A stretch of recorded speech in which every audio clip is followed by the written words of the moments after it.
We talked a lot about the offline features and the new additions added in Beyond's third pillar, No Man's Sky 2.0, but let's not forget about No Man's Sky's first two components, the virtual reality support and the massively upgraded multiplayer. The VR part is pretty much straightforward, even though we have a ton of new details to go over, but the multiplayer hub that has been shown in more detail in some recent videos is definitely really awesome. There's a lot of cool stuff in it, from vendors, missions, players, functionalities, and this awesome gameplay that you see right now in the background that explores it in a lot more detail. So let's jump right in, and also make sure you hit that like button on the video and subscribe to show your support. Anyway, the multiplayer in No Man's Sky Online is going to be a huge part of the game. Even if you're not an avid co-op player yourself or don't have enough friends to play with you, as long as you have an internet connection, Hello Games has made it much easier than ever before to group up with strangers and play together, while still letting a lot of room for solo exploration if that is what you want instead.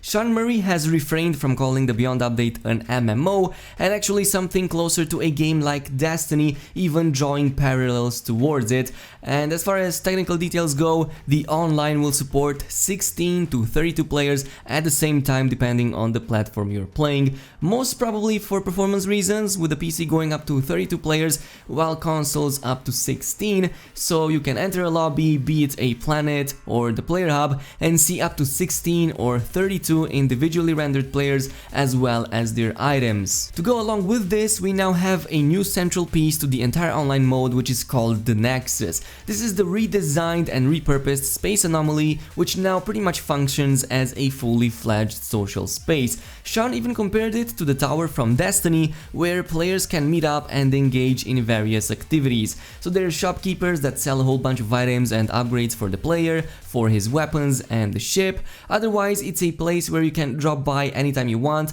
talk with other players, show off your cool ship, your amazing weapon, or even your new set of clothes or armor parts. And not only will you see stranger ships and avatars in the zone, you will also see screenshots of bases that they have built on planets floating near them. So of course, this is going to be a major part. Featured bases is going to be another one of those things present on the Nexus, where user-created content from across the galaxy will be displayed based on its popularity. So it does sound like people can vote for their favorite user bases, and the most popular one will get featured, which in turn will let others teleport to it. From the base teleporter, you can pretty much see anybody's base as long as you interact with it, go to it even if it's on the other side of the galaxy, even see how many times it's been visited by other players, who's playing in them, and so on and so forth. So if yours gets featured, you can pretty much wake up one day with dozens of new players already flocking and exploring your creation, which sounds really freaking awesome. There are also quest givers that give up missions. These can be a mix of both single player and multiplayer, with another parallel being drawn here to Destiny's fire teams.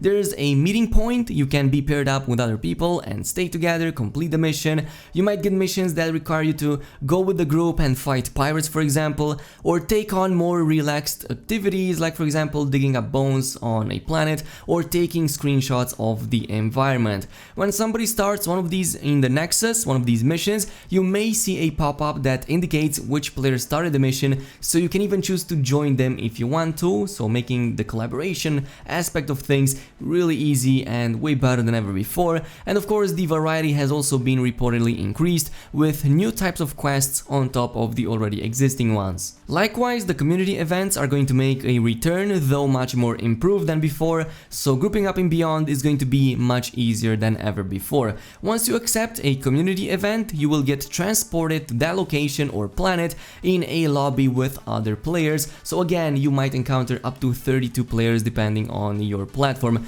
Completing these will reward you the specific currency, which in this case I assume will continue to be the Quicksilver, most probably, that you can further spend in the rewards shop, and this also might imply that we will get most probably some brand new vanity items. Sean did specify that they'll slow down these events compared to last year, so everyone has a chance of getting these rewards better and also give them a little bit more breathing room. In case you didn't know this, last year we had like 3 months of events and afterwards they pretty much stopped, so since then Quicksilver was no longer accessible and we had no other missions. Lastly, just like in the case of the old space anomaly, the Nexus Nexus appears to be summonable from anywhere in the universe, and it will most probably still feature Nara and Polo on board. Obviously the space inside is vast, it's much bigger than ever before. There's neon lights that kind of make it look like a cool nightclub, which I really like. So it's likely going to become a hub for everybody in the game, not just the people who play constantly online with their friends. As for cross-platform, as this is one of the biggest questions that I see a lot of players asking, it kinda looks like it's beyond even Sean Murray's control. When asked about it, he mentioned maybe one day, though his tone suggests it's unlikely, which is a shame because it would bring the fan base so well together and it would fit this game so perfectly.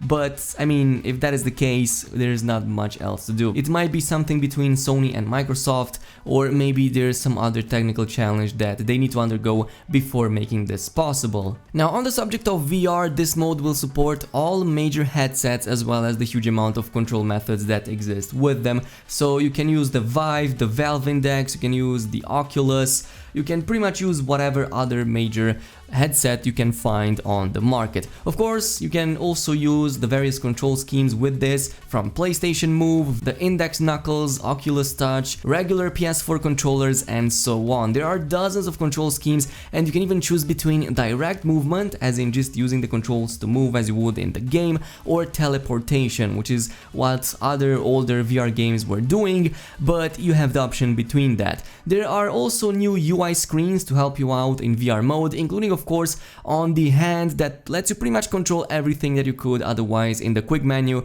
through the normal gameplay, such as your inventory and every other detail in there. Even interact with these buttons on the holographic screen, which sounds really awesome. When entering a vehicle or a ship, you do so by actually opening up the cockpit or door and closing it by pulling it down over your head. So driving or flying is done by controlling the actual flight stick with your virtual hands, and for vehicles and ships, the interiors are being fully rendered, which means that you will physically grab the controls and move them to control acceleration, angle, and all sorts of things that help you with flying or just driving.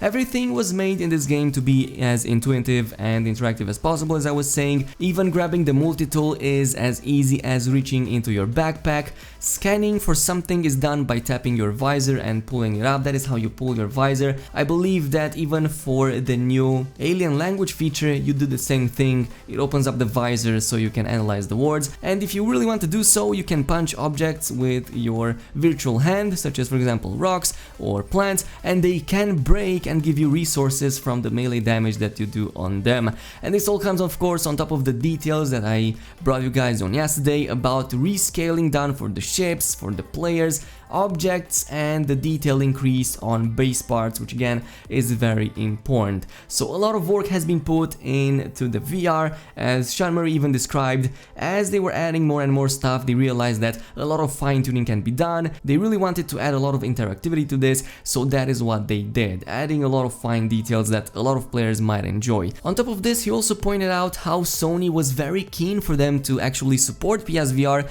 quoting about 1 million No Man's Sky owners who also own a VR headset, with the PlayStation having almost 1 in 4 players already owning a VR. So that means that 1 in 4 PlayStation No Man's Sky players already own a VR headset, so it would kind of go to waste to just have them not using it and not having a VR mode for this game. So again, this is probably going to make the game one of the biggest VR modes on the market right now. He also mentioned how from a business point of view it would have made sense for them to pretty much sell the VR mode as a separate game, as it's done with most other games out there, but he preferred to ultimately keep everything as one, as the experience is designed to be done as a whole. They would much rather have the player base enjoy the game together and not be split, be it if you're playing with your VR or non-VR friends likewise. Now, I find this bit actually quite interesting because I would have totally paid full price for VR even if it was a separate mode from the base game,